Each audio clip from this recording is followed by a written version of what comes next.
On today's episode of Gathering the Kings. She's going to run this company better than me. So can I step out 100% if needs be and go sell some solar accounts door to door to pay for her salary? And that's what I told myself. Never had to do that. But if you have the right person, what are you willing to do? And I was willing to go knock doors again. You are listening to Gathering the Kings with Chaz Wolfe, featuring fellow 7, 8, and even 9-figure business owners who have real battle scars from business and life, but have prevailed as the king that they are designed to be. We welcome high-performing entrepreneurs to the stage in order to reveal the real of the real on what it takes to build a successful business today. We dissect the good and bad decisions they've made along the way that give a true and accurate picture of the journey of success and how you too can get there.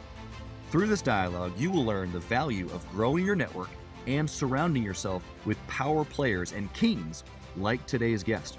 Grab your pen and notebook because we're about to dive in.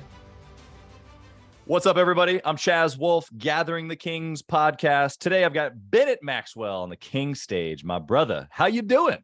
I'm doing good. How are you doing? I'm doing well. We were just talking about you spent some time traveling with your family in a pretty nice place, but I'm not seeing any sunburns on your side, so you're gonna have to convince me with some better pictures, maybe, that you've been traveling. But in all seriousness, what kind of business do you have, brother? So right now, I've had a career in sales, and in the last 18 months, I did a full pivot to cookie franchising. So very different industry, but yeah, I have a cookie company. It's called Dirty Dough. We have 3 locations that are open, 2 in Utah, one in Arizona, and another 115, 120, right around in that range that we have sold that will be opening within the next year or two. Wow. Yeah. And so your name, Dirty Dough, give us just a quick understanding of what does that mean? Yeah. So when it was named that, it just was catchy, I guess. This was an existing company that I purchased 18 months ago. It was just a single store location. Okay. And I purchased it thinking, hey, if I can figure this out and make it dummy proof, then I can franchise it. And hopefully I can help a lot of other people jump into entrepreneurship for the first time. So anyways, we spun what the name meant. Before it was just Dirty Dough, it was catchy. I heard an employee tell a customer that asked that question, oh, Dirty Dough means the dough is dirty. So we do more mix-ins inside the cookie. And then we just took that to a whole nother level. Okay, that's what we are. Dirty Dough, it's on the inside of the cookie. So then we started doing more mix-ins and more fillings and 3-layer cookies. So I was describing that to you before. It was a peanut butter. You look at it, the cookie, it looks like a peanut butter cookie.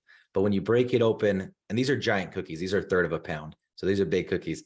You break it open, there's a chocolate dough in the middle, and in the very center, there's hot fudge or there's Reese's peanut butter coming out. So it's, anyways, dirty. That's what Dirty Dough now means. Yeah, it's dirty and it's messy.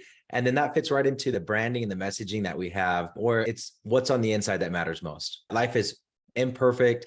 It's dirty, it's messy, but it's meant to be enjoyed, just like these cookies. So there's a big mental health behind the company and behind the branding, really, because I'm scared to death of the mental health crisis. And I have kids and I'm like, what do you do? So anyways, so that's what Dirty Dough means now. It means the dough is dirty, more mix-ins, fillings, multi-layers, which leads to the inside matters most. Yeah, I love it, dude. I love the storyline. As soon as you said Dirty Dough, or as soon as I knew it, and then you told me that story off air about the 3-layered cookie, I'm like, that makes sense. Yeah. He's over there, got some Dirty Dough, got a lot of things in it, a lot of things going on, super creative when it comes to cookies. And so you've solved the problem of mental health. Eat cookies. But just the right amount. If you eat too many, that ain't helping you either. Yeah, I think of the Chick-fil-A signs where it says eat more chicken. And I see billboards for you saying eat more cookies and dirty cookies, to be specific. Let's just, because what would you do with a chocolate chip if you could have a peanut butter chocolate 3-layered fudge cookie? Yep. This is going to be a fun conversation, especially since you've got a huge background in sales. I can relate to that for sure. And then also, after my sales career, I got into franchising as well. So there's going to be some overlap here in some of our topics here. But I want to know, you've obviously built something successful. You've sold 115 or something locations, and that are going to be opening up soon. That's a big deal. To launch a franchise, number one, to have successfully sold, to have multiple locations already operating, it's a big deal. So here you are, a king on the stage. You've been successful, but you're still pushing. From the time that we talked with you a handful of weeks ago, you've since sold another 15 or 20 locations. Why have you pushed? Why are you still pushing? Super good question. Been on this personal journey of figuring that out for the last year. So I purchased this company last year, and I still had a solar company that I was running. I was living in San Diego at the time. Entrepreneurs, we work super hard telling ourselves once we get XYZ, then, then I'm going to have financial freedom, which equates to time freedom. And then I could travel. And then it only leads to, well, so I could be with my family. Right. And then I want to be with my family to be happy. That's what I've been telling myself my whole life. I sell my solar company last year and I hit those goals that I was going for. Right. And I felt amazing. And 2 weeks later, I'm like working a freaking weekend again. I'm like, what am I doing? I need to snap out of this cycle. So you mentioned that I went on vacation. I was gone for the entire month. The last 4 weeks I was gone. I was in Mexico with my wife. And so anyways, this happened a year ago. Man, I need to figure out like what I'm doing. And so so I could catch myself in these cycles and I can be like, hey, how about I just choose to be happy and successful now rather than just a success so I can have the happiness later. Anyways, I drop off my family on a Wednesday and my wife and my 3 kids. And 2 days later, I'm like, why'd I do that? They were going to Mexico for 3 weeks without me. And then I was going to catch up the last week. 2 days later, I bought a flight the same day. I'm like, I caught myself back in that cycle. Yeah. For me, why do I keep pushing? I guess there's 2 reasons. One, man, it's fun. It's fun to have just the competitive drive of, can I build something? The 2 goals though that I have with Dirty Dough is, one is the mental health aspect, and it's related to a nonprofit that we're launching right now, building wellness centers in schools.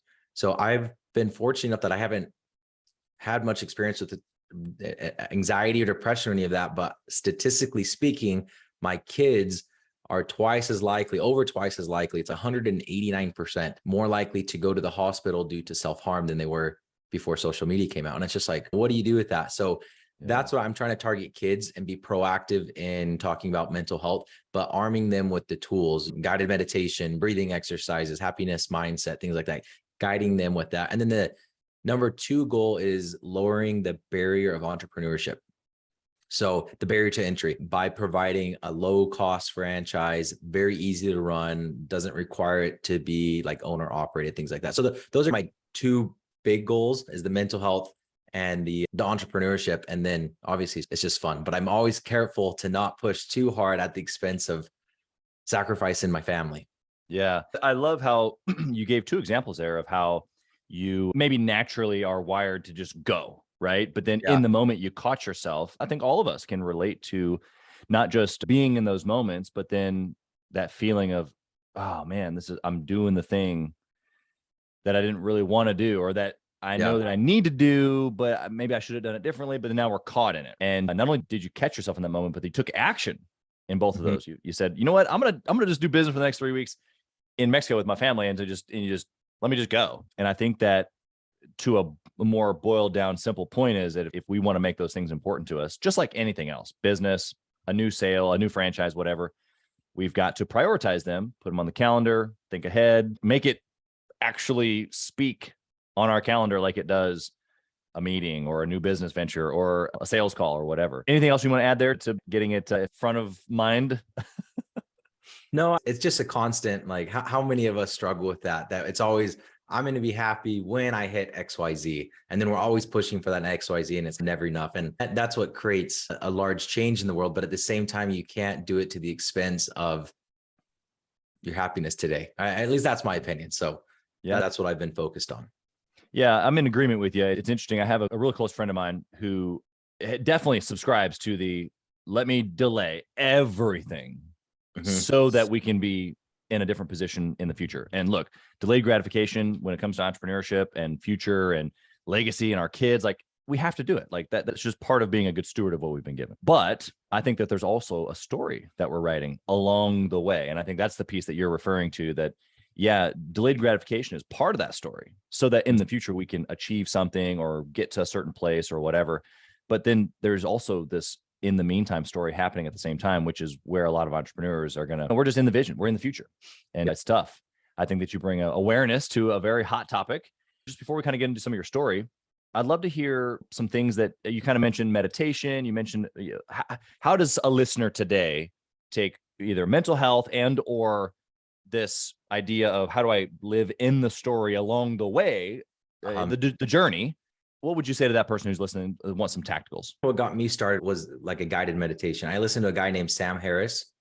He's a I just forgot, neurochemist, neuro something. He's a brain guy. He's a brain guy. And his meditation is a lot more in depth in why you're thinking and how you're thinking. And anyways, he's got an app called Waking Up. Before that, there's another app called Headspace, some guided meditation. I guess that's been the big strategy. There's a guy named Wim Hof, WIM, and he runs marathons in the freaking Antarctica with shorts on. And he's just crazy, but he does a lot of breathing exercises, and you can actually change your physiological state with breathing exercises. So that's another one, but man, I'm still need to figure out a lot more, but those are the two that I'm mainly going after. And when I sold my solar company a year ago, and I caught myself within a few weeks of what am I doing? Like, why did I tell myself I'm going to be happy when XYZ happened?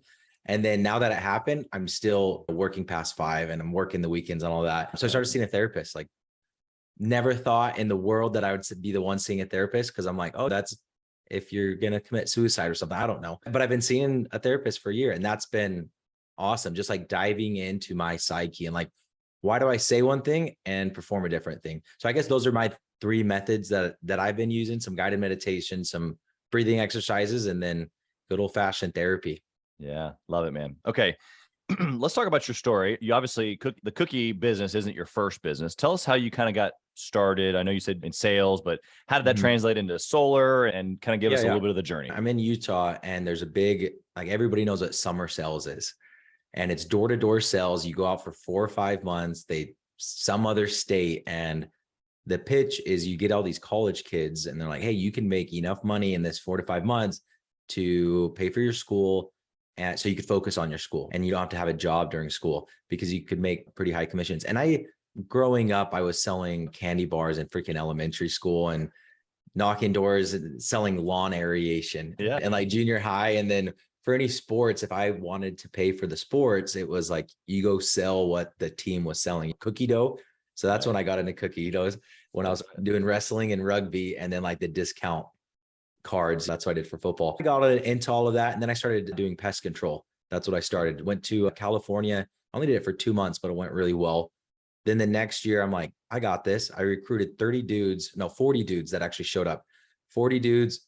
Wow. We all moved out to Charlotte, North Carolina from Utah. So it was me and 40 people. And it was the blind leading the blind. It was a blast though. It was a super fun summer. Like, you moved your whole fraternity. Oh yeah, for sure. We broke it was a smaller company, but I broke the all-time sales record personally and as a team. Like, very successful summer. But that kind of got me. It's that door-to-door stuff. You can make multiple 6 figures knocking doors in a few months, and most people don't really know that. But if you're good at it. So from there, now you're working for a company, but it's 1099, 100% commission. Even all your recruits and it's here's what you're going to make if you recruit people, but only if you recruit people, and only if that recruit sells. 100% override based. So you're an entrepreneur, right? You're running your own pay scales and your own programs and incentives within that other company. And it's 100% based on commission. So you get that, I don't know, that grit and that grind that comes with it. So after I did that for 2 years, and then I did security sales, smart home sales for 2 years. And then 2019, I moved to Sacramento to do solar. I'm like, hey, I'm going to give this solar thing a shot. And if we like it, let's try working for a full year. Cause I was only working 4 or 5 months of the year. So we did it and we loved it. Solar was way better than the other things were great, but solar was just awesome. She's like, if we're going to do year round, I want to live in San Diego. So I was like, done. So we moved to San Diego and started a solar company, and it was pretty short lived. I started, like, we had our first recruit, it was me and my brother, January of 2020. So right before COVID hit. And then we ended up selling it June of 2021. So we only had it for 18 months. But that was being a sales manager with 100% commission based and everything got me in the mindset. Then I teamed up with my brother, who's 13 years older than me, a lot more experience in business. So I was lucky to learn from him. Yeah. That's incredible that you would have that many touch points, that many cities, but all it really is, and you said you just threw yourself out there door to door. It's like cold calls. Yeah. Like, bro, put some hair on your chest, figure some stuff out, get your face kicked in. And you realize that you're still living, you're still alive. Yeah. It's not really that bad. I've gotten tens of thousands of no's. And yeah, I'm here. And hundreds of thousands of dollars, maybe even millions at this point. Yeah. Yeah, definitely in the millions. Yeah. I think that all of that can be taken into every business that you've got. Now you're trying to build a franchise system. And so there's obviously sales into that, but there's a lot more things that go into building a franchise system as opposed to just a door knocking. I am curious, since you're into the realm of this franchise system, what's been the struggle so far? Sales has obviously not been the struggle. What has been the struggle? Man, the rapid growth of just, you don't know what you don't know, right? Like there's a store opening supposedly this week, and I was just hanging out with some people. They're like, when's that going to open? You've been telling us every week for the last few weeks. I was like, yeah, that's what they're telling me. We're waiting on one part for the freezer that gets delayed and delayed. A lot of that, just jumping into a new industry and not knowing industry standards like sales. It's like, I'm going to sell this alarm account. And as I'm walking out of this door, the technician, you're high-fiving the technician and he's on his way in to install it. That was the handoff with these other cells, and now construction and all of this. It's a different world. Yeah. It's just a lot more complex. So trying to predict all of those complexities, and what we've been doing to mitigate some of those, we opened up a store, our first franchise 2 months ago, and then we didn't open up anything else for a month. And then we opened up another store, and then we get in a few weeks and we're opening another 2 this week. And then 1 next week, I think. So trying to pace it a little bit slower and know shit's going to hit the fan. We just need to have time to be able to adjust. Yeah. Yeah. 100%. What have you found? And this is more so for just kicks and giggles here. I'm curious to know, what's the timeline from getting started on construction to build out? And are you seeing that's like, once that's been like systemized, that'll go pretty smooth, or is it you're still in the figuring it out stage? Give us a little information there. After the first one, even the second one was a lot quicker, and these other ones have been going a lot quicker.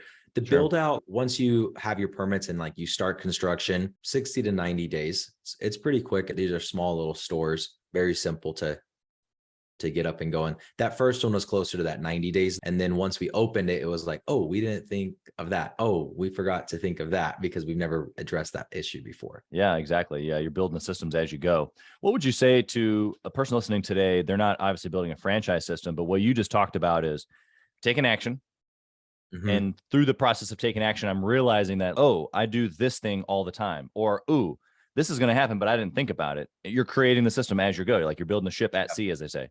What would you say to the person listening right now who's not at the 7-figure mark, but that's really what they're doing, is that they're in the process of grinding it out. They're doing the marketing, they're doing the sales, they're doing the fulfillment, they're doing the finance, and they're not necessarily creating systems. How would you suggest that they do that in the midst of all that? You're going to make mistakes. Everybody's making mistakes. The key to somebody successful or not is how many times are you making the same mistake? You should only make it once. And then not only you should only make it once, your organization only needs to make it once.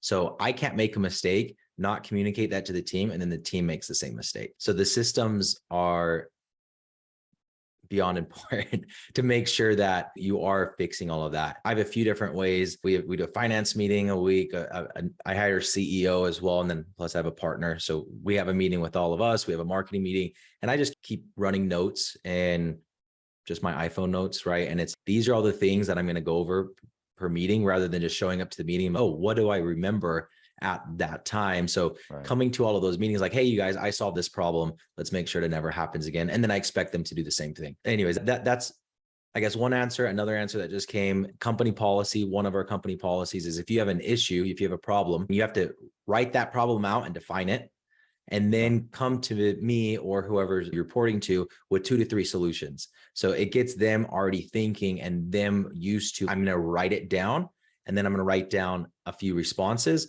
and then I'm going to come to that, come with that to Bennett or something. And then we're going to work out a solution together. So it's training them to get in that mindset. And it's really just writing down, because especially coming from the sales world, like salespeople are not that organized typically. Yeah. It's like, I want to knock a door, and rather than go back because I forgot to get the credit card information, I'm just going to go knock the next door because that's easier. So which is crazy to think about how that would be easier. But yeah, no, we're dumb, but we do it. Like, we don't follow up with anybody a lot. We're always waiting for the next one. And so just writing everything down and having a system, and then training your employees to do the same. Yeah, no, it's huge. Okay. What would you say has been a good decision that you've made? And it can be in your entire business career, but if you can think of one in the last 18 months while you've been building this, that'd be great. Just a good decision that you can think of, the moment in time, boom, I did this.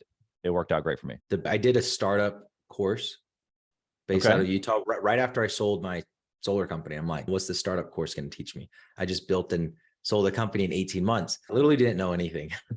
So that just jumping into that and doing it anyway, that changed my whole business of going and learning from somebody who hadn't done it. Like the guy who was giving this course, he started a company and then they went public and it was valued at 30+ billion at its peak. So like to learn from a guy like that versus myself selling a little solar company, like that was just a huge difference. And that was probably in September of last year. And that really got me going. We took him on as our senior advisor in this building and advisory board. Anyway, that's the best thing that I feel like I've done in the last year was go to that course and then take action on what I was taught.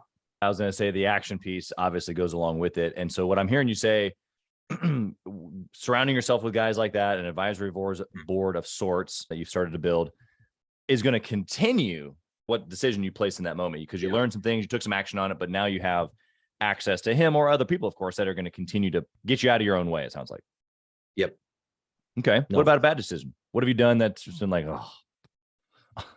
hires. Okay. I'm overly optimistic and overly trusting. So like anybody's going to tell me something, like I'm just going to take your word for it, hire you on. And I'm like, wait a second, you don't know how to build projections. Like you don't know how to use formulas in Excel. No. So we've hit some roadblocks with me personally. And I know this, and I don't love managing because I'm not a good manager. I don't like the hiring and all of that. I've made a lot of bad decisions. And to fix those, I hired a CEO in December. So she's been she's way more experienced than me, way better. And then now she does all of that because I suck at it. Yeah, 100%. Okay. Was there this recognition in the moment of, oh crap, I suck at this, I need to find somebody? Or was it, I suck at this, and then later it was the solution is I need to find somebody? Like, how did that come into your brain as far as a solution? So I've known that I suck at it for a while, for years. I'm like, I don't want to manage. I'm going to hire a manager because somebody else is going to be able to do it better than me. Sure. It was really just when I jumped into food. I've never been in food, never been into franchising, but yet I had this big vision. So I can take the years and years to figure it out, or I can go find people that have been there, done that. And the lady that I hired, she had her franchise. She started in '83. It was called Maui Wowie Smoothies and Coffee. Okay. She ran it for 35 years, grew it to just under 700 locations before selling it. So I was like, oh, if you've done that for your company, and then she did it for another company as well. She was only with them for a few years, but a concept to franchising them to 90+ locations. I'm like, yeah, let's bring you on. That's definitely been the key, is just finding the people that have been there, done that, hiring to where we want to be rather than where we're at. That's definitely been the strategy, rather than taking the, hey, I don't have 5 years to go learn all this. I'm just going to hire people that already are more skilled than myself. I agree with you on all these pieces. What would you say to the listener right now who's thinking, I don't have money to hire that person, or does that person exist for me? Why wouldn't they just run their own business? All these concerns really that we have, or maybe excuses of reason why we're not looking for that counterpart, that visionary integrator type partnership. Yeah. What would you say to that person listening right now? People always ask me how to hire people, because I'm very big into working on your business rather than in your business. So you shouldn't have any day-to-day tasks really as a business owner. Like that needs to be someone else, and then you fill in where you see is fit. So people always, hey, how do I hire somebody? I can't get somebody. I'm like, well, you put out an ad. Have you interviewed people? And they're like, no, people like reached out to me on Instagram and they were interested in working, but I didn't know if they were right fit. And I was like, did you put out an ad though? Put out a free ad. What are you looking for? What are the job tasks that you need them to do? Do you have any minimum skill requirements? What's the pay range? Throw it out there and you get so many good applicants. Because I was the same thing. I was like, how do you find somebody like that? Like, I felt like I had to know somebody, like, or know somebody that knows somebody. So I'll just throw out an ad and you can find good people. You just need to get better at interviewing. That's one thing that I need to do. But that's where I would say we start. As far as the finances to do it, I don't know if this is going to be, I'll tell you my story. Yeah. I don't know if it's going to be super relatable, but one, I had some capital running into it, but the company had no money when we hired her. This was in December. This was the month that we franchised. So the first month we started selling franchises, and what I told myself was, she could run this company better than me. Like, even if I step out 100%, she's going to run this company better than me. So can I step out 100% if needs be and go sell some solar accounts door to door to pay for her salary? And that's what I told myself. Never had to do that.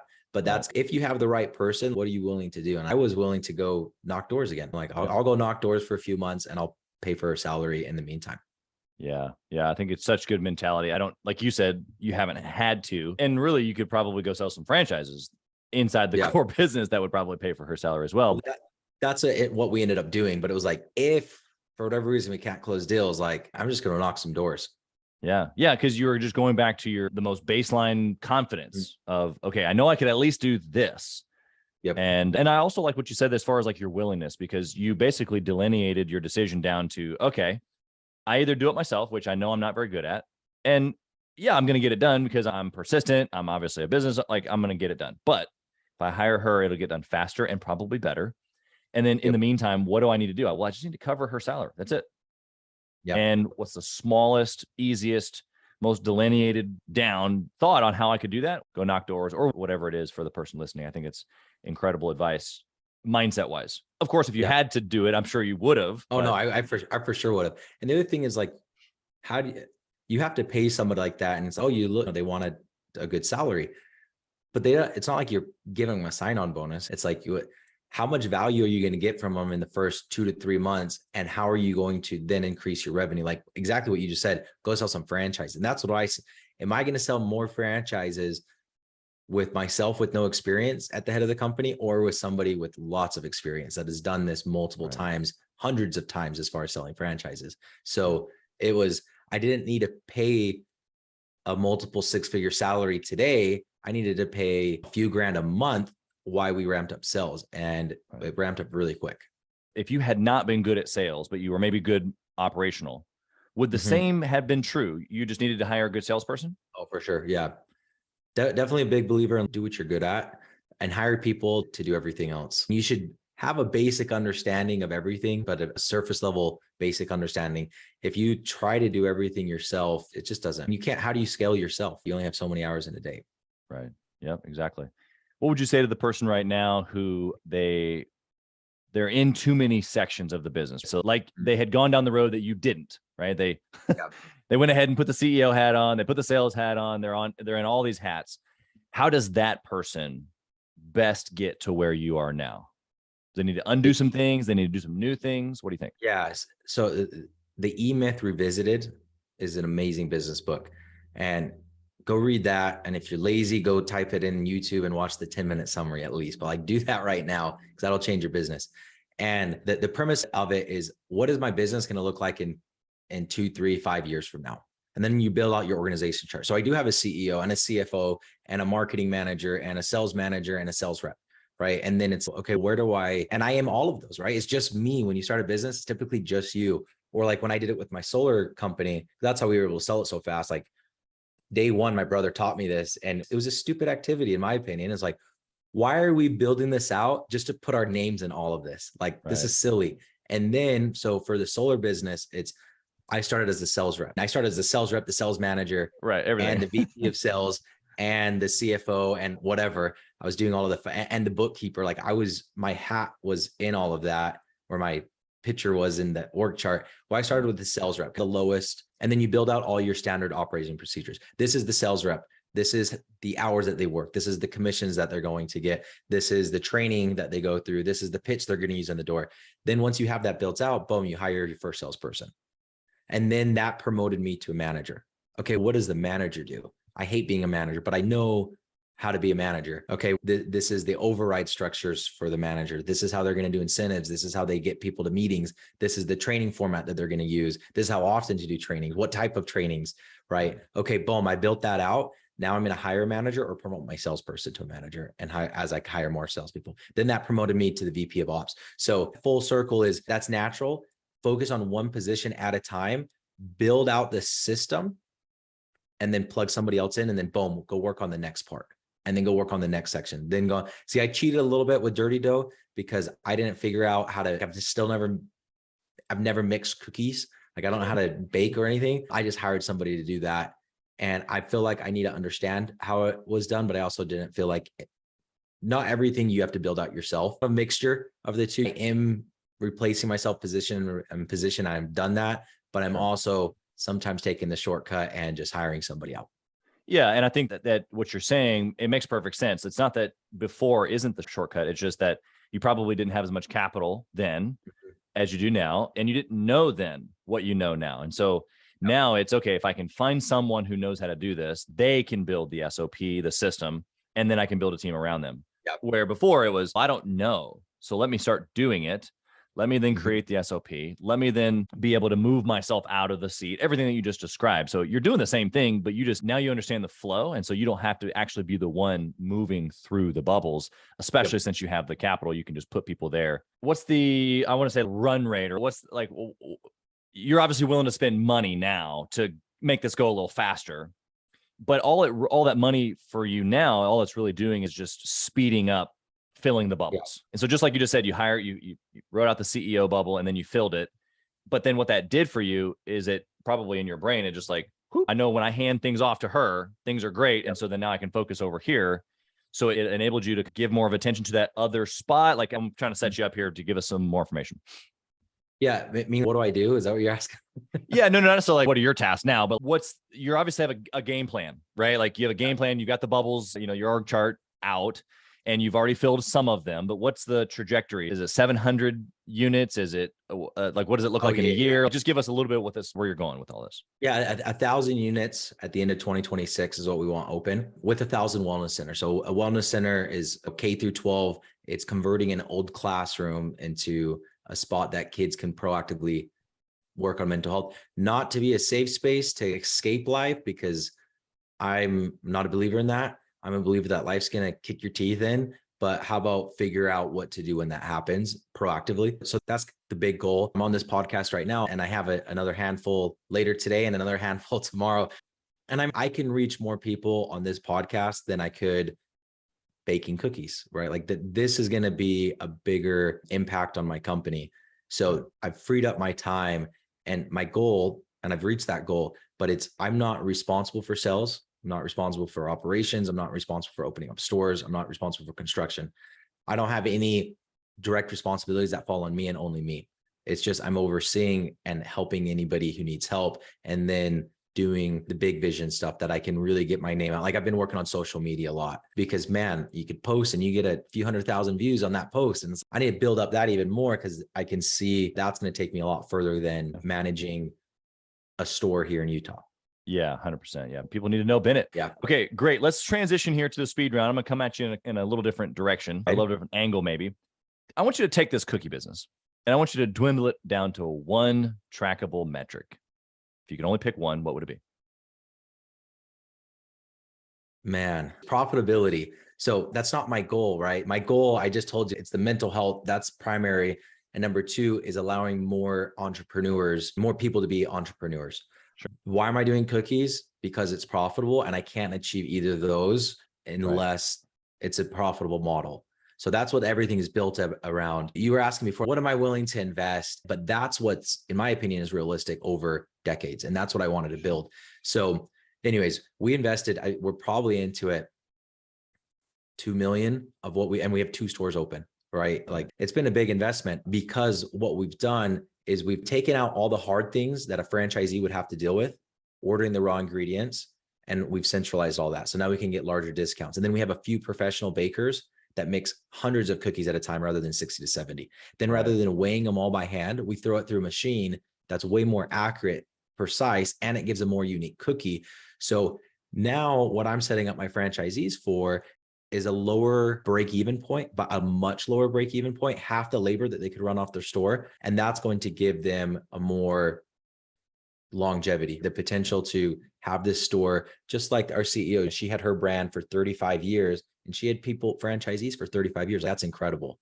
So I've been rambling. I'm like, what was the question that you asked me? Dude, you've been giving us gold. That's why it feels the investment. Yeah. So it was a very big, we're going to invest whatever it takes to make this the most simple franchise model. So the franchisees don't have to deal with, what do I do with my leftover blueberries when the blueberry cookie's out of rotation?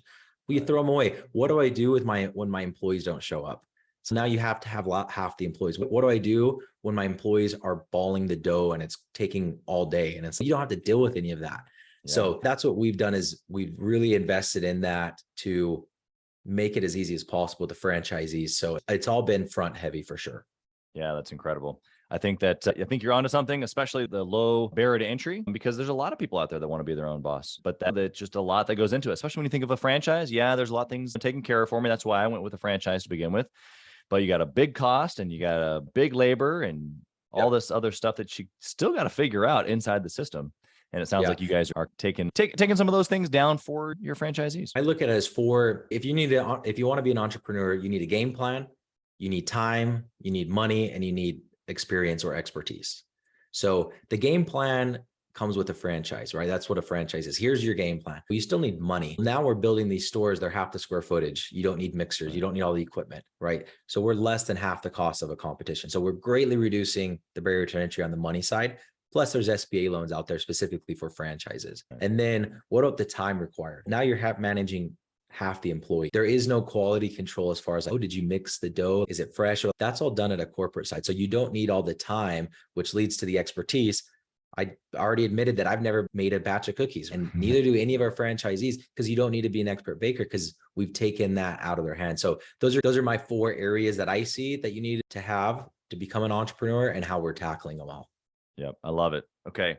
What book would you recommend? You've already mentioned the E-Myth. Are you going to stick with that one, or do you have another one maybe you want to throw out? We'll put in the show notes. For business, the E-Myth for sure. Okay. Just in general, I guess a sales book, Never Split the Difference, was probably one of my favorite ones. The Wolf of Wall Street one, I forgot what that one was called, but yeah, both of those are very applicable. It's a lot more deeper. So maybe you start with a more general sales book, but those are the ones I'm like, man, like he's talking about voice inflection on the phone. This is cool. Yeah, I'm trying to sift through my Audible because it's been several years since I've read it, but we'll find it. We'll put it in the show notes. It's a great book as well. Never Split the Difference. I've listened to that one a couple times. That's what Way of the Wolf. There you go. Yeah. There you go. But yeah, Never Split the Difference. It's funny. I have a unique story with that one. I had listened to that book maybe once or twice, and then I was in the process of buying my first small apartment complex, and I re-listened to that book on a drive that I had, like a 3-hour, 6-hour drive, something like that. So I re-listened to the entire thing, like right before my negotiation. And I used some one-liners straight from that book to get a phenomenal deal on that first apartment complex. It was pretty incredible. I so recommend that. Okay. From an operations perspective, if you only had 1 hour, maybe you're already here because you've already put your team in the right place, but if you only had 1 hour each week to successfully run your business, how would you use that 1 week or that 1 hour each week? Just checking KPIs probably with each of the department heads. So like we have a killer guy over production, over logistics, and then obviously our CEO. And then the marketing team and the finance team would say, hey, this is where you're supposed to be. Are you there? And having them be measured against the goals typically and ideally that they've set for themselves. Sure. Yep. Love it. Okay. And last question, Bennett, if you lost it all, what would you do? I'd go knock, and you'd be listening to me knock on your door and selling you something, dude. It's given me a very big, even though it's freaking scary, everything, you're like, what would happen? But it's like, I can go work for any company on 100% commission base, and I can make multiple 6 figures with any company because the skill of this and the profession of sales that I've acquired. Anyways, anytime you can go to companies, they don't pay me unless you make money. Man, it's not a bad gig to have, especially when you're so confident that you're going to sell whatever you need to sell. Obviously you need to find a great product, a great company that you believe in, but that gives me a lot of, that's what I'd be doing. I'd be knocking doors. Do you think that gives you a lot of runway in today's world, the confidence to make risky decisions, knowing that if I did lose it all, then plan B is, it's already something I've already done. I've already conquered. I've already been successful. Yeah. Oh, 100%. I wouldn't have hired our CEO unless I knew that I could go knock doors and pay for her salary, because it would have been too scary. What do I do? What if I hire and the franchise sales don't pick up? Then what do I do? Let go? Do I let her go? And no, I'm going to go knock freaking doors. So it's allowed me to make way more risky decisions and given me the capital to be able to invest in better teams and everything. So it's been a big blessing that these summer sales bros, that's what they're called. They're like, dude, come out and sell. You make a lot of money, drive a Corvette. The dream became real for Bennett. It's a stereotype here in Utah for sure. The summer sales bros. Hey, that's okay. And I think there's a lot of things that young kids could be doing in the summers that could be way worse than learning a skill set that could literally change their life, as you've already described. Bennett, how can someone find you? How can the listener connect with you? Maybe they're interested in the brand. They want to buy one. They want to, I don't know. How can they find you?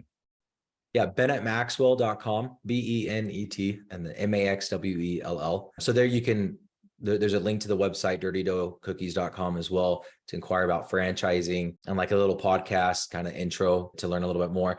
But I try to put out content on social media daily, LinkedIn, Facebook, Instagram, all of that. And then on that website, you can follow me on all those links as well.